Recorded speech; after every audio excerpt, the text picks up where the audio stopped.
จริงผู้ใดมีโอกาสได้ใส่บาตรพระที่เพิ่นเข้าสมาบัติ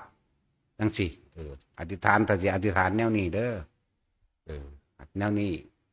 ทำอันใดถ้าพระคุณเจ้าได้ตรัสรู้แล้วได้ดูแล้วขอข้าพเจ้าเป็นผู้มีส่วนแห่งธรรมอันนั้นด้วยเถิดนี่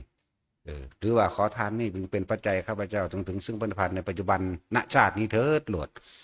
อย่าลืมคำว่าปัจจุบันเด้อไปก็ดี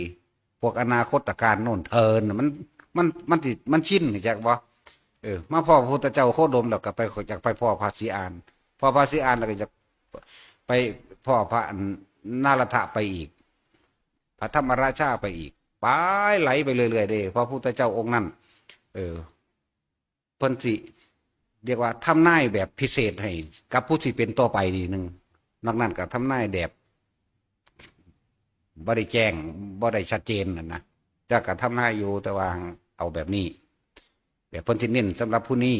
นะเพราะว่าผู้นี้ผู้สิเป็นต่อไปทั้งผู้นั้นก็บ่ฮู้จักได้ว่าแต่ของสิได้เป็นผู้นี้ก็เลยเปิดจักว่าล่ะคือพระพุทธเจ้าโคดมเฮาเปิดให้พระอชิตะภิกษุนั่นแหละ